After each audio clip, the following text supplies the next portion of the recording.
जोहार, जय जाहिर, जय झारखंड। मानकी यूट्यूब चैनल में सभी दर्शकों का स्वागत है।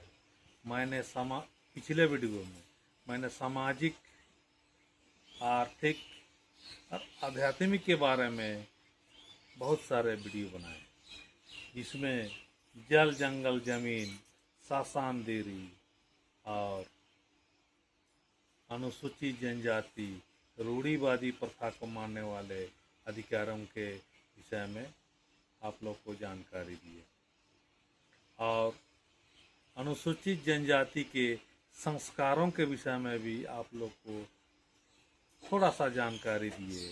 रामायण काल में हमारे अनुसूचित जनजाति को किस प्रकार कहा गया जो निषाद राज है, राजा। आज मैं एक छोटा सा जानकारी आप लोग को देने के लिए सोच रहा हूँ। झारखंड में 32 आदिवासी हैं, एसटी कोटा में आते हैं।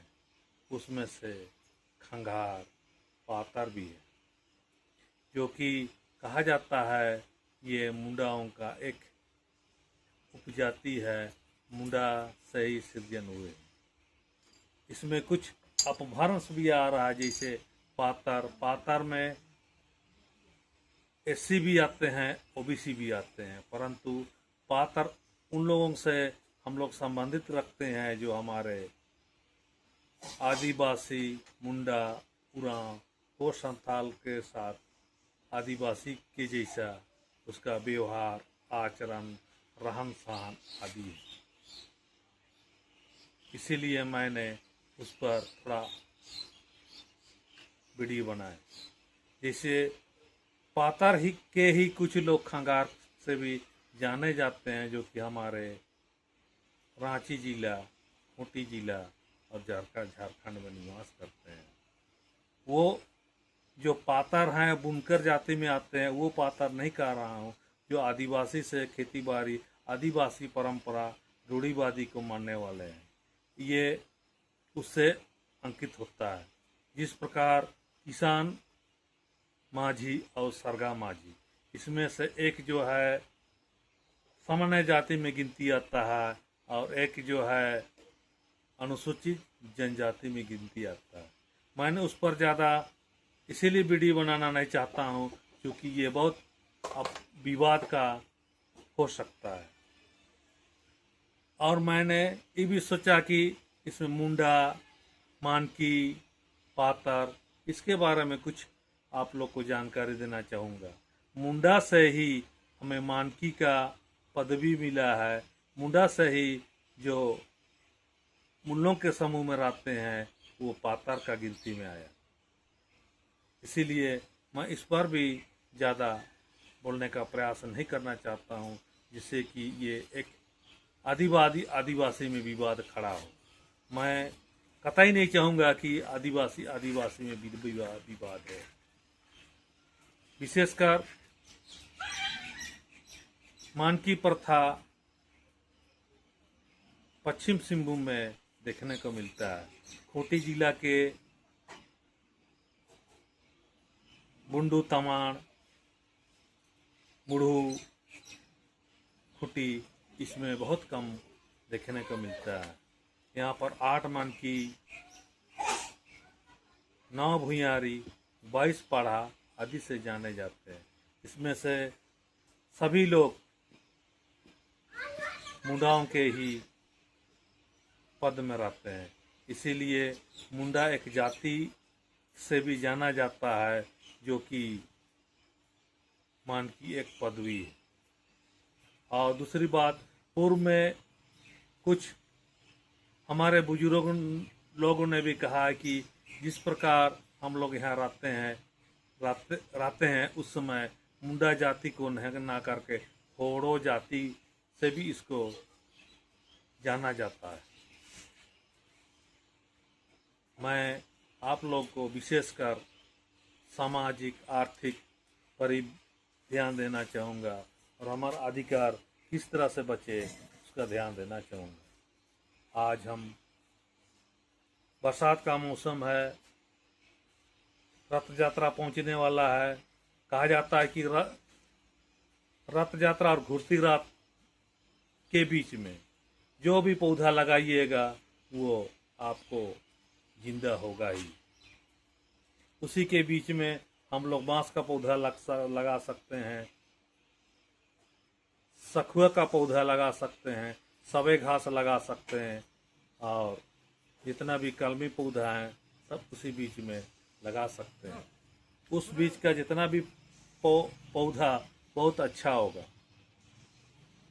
मैं वन विभाग से भी आग्रह करूंगा कि हमें प्रति भूमि में रोपने के लिए फ्री में हम लोगों को नर्सरी से पौधा दें, जैसे सागवान का पौधा, साल का पौधा, शीशम का पौधा,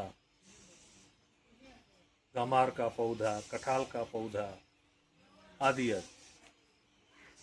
मैं विशेषकर जंगल बचाओ, जल बचाओ, जमीन बचाओ पर वीडियो बनाना चाहता हूँ। मैंने पूर्व में भी कहा कि कुछ प्राकृतिक जंगल है, कुछ आधुनिक जंगल है। आधुनिक जंगल जो हम प्रति भूमि पर जंगल लगाते हैं, वन लगाते हैं, उसको हम लोग आधुनिक जंगल की संज्ञा में भी दे सकते हैं। हम देखते हैं कि अनावश्यक रूप से हम जंगल नहीं काटें, जिससे कि हमारा वातावरण को क्षति मिले।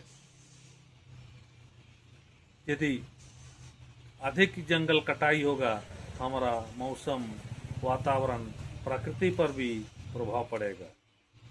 इससे कम वर्षा की संभावना बनी रहती है और हम अपना जल संरक्षण के लिए अपना खेत के किनारे छोटा छोटा एक डाड़ी टाइप, डोबा टाइप, चूहा टाइप का निर्माण करें, जिससे कि हमारा जल संरक्षण ऊपर उठे और वर्षा का पानी उसमें जमा हो। सरकार भी सोचती है कि प्रत्येक खेत में टीसीबी बने, जिससे कि पानी का रखाव हो सके और हमेशा नमी रहे। साथ ही कुआं, तालाब, पोखरा, चेक डैम आदि का तो निर्माण कर ही रहे हैं, परंतु हम ये चाहते हैं कि छोटा सा भी एक जल संरक्षण होना चाहिए, जिससे कि हम लोग को बहुत लाभ होगा। आज से लगभग 20-25 साल पहले प्रत्येक खेत में डोबा हुआ करता था, चाहे 1 नंबर खेत हो चाहे 2 नंबर खेत हो। मैं पुनः अनुसूचित जनजाति, अनुसूचित जाति से आग्रह करूंगा कि प्रत्येक व्यक्ति को अपना अधिकार का जानकारी होना चाहिए। जिसे अपना जमीन के लिए हम कुटकटी और भुइयारी के लोगों को विशेष देना चाहूँगा। उसमें खियवट होता है, एक खतियान होता है, पंजीटू होता है और जंगल पाटू होता है, विलेज नोट होता है। वो हमें देखने का और जानकारी लेने का अनुभव प्राप्त होना चाहिए, क्योंकि हमारा इसका जानकारी कोई नहीं देता है, ना बड़े बुजुर्ग देते हैं, ना यहाँ के लोग। इसीलिए हम जवानों से यही आग्रह करूँगा, इस पर जरूर ध्यान दें और अपना अधिकार बचाने के लिए हमें तत्पर रहे। मैं अधिसूचित क्षेत्र के ग्राम प्रधानों के लोगों से भी आग्रह करूँगा, क्योंकि इसके विषय में हमें अवश्य जानकारी दें। आज कुटकटी क्षेत्र में जब सीओ ऑफिस जाते हैं तो कहता है कि आपका ऑनलाइन खतियान नहीं हुआ है। ये मैं कतई नहीं मानूंगा। मैं एक कुटकटी गांव का निवास करने वाले व्यक्ति हैं, जो कि ऑनलाइन हम लोग का हेडमैन का होता है, उसके नीचे हम लोग रहते हैं, जो कि उनके द्वारा हमें कुटकटी राशि मिलता है। और उस खुदकटी रसीद में हमें सारे प्लॉट नंबरों को दर्ज किया जाता है, जिससे कि हमारा जानकारी से प्राप्त होता है। मैं आप लोगों से निवेदन करता हूं कि खुदकटी भुइयारी में अवश्य ग्राम प्रधान से वहाँ के हेडमैन से रसीद अवश्य कटवाएं। हम लोग जो हैं एक अच्छा दर्जा मिला है। मैं समझता हूँ कि ऐसा अधिकार दूसरा आदिवासी को शायद ही प्राप्त हुआ हो। हम लोग मुंडा क्षेत्र में रहने वाले, हो क्षेत्र में रहने वाले हम खुदकटीदार हैं, जो कि 256 मौजा में अंकित है। उसमें से हमारा मन की पट्टी होता है, वो विशेष रूप से हम लोगों को इसका दर्जा प्राप्त है। आज मन की एक पद है जो कि राजा द्वारा, अंग्रेजों द्वारा ये तैयार किया हुआ है, जो परंपरा से चलते आ रहा है। मुंडा जो हेडमैन एक गांव का होता है, मानकी जो होता है 5-6 गांव का होता है, पढ़ा राजा भी उसी प्रकार 10-12 गांव का होता है। इसी प्रकार इसका व्यवस्था है। हमें पेशा कानून में इसका लागू कराना जरूरी है, जिससे कि हमारे ग्रामीण भाइयों को COP दौड़ना पड़े। और मैं ग्राम प्रधानों से भी आग्रह करूंगा, चाहूँगा कि अपना न्याय अच्छी तरह से करें।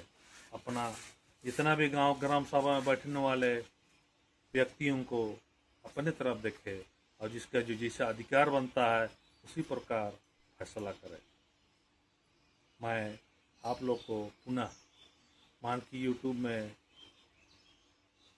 भेंट होऊंगा और हमें कमेंट द्वारा बताएं कि जो कि मैं इस पर आगे आपको भी बताने का मौका मिले। जोहार, जय सरना, जय जय।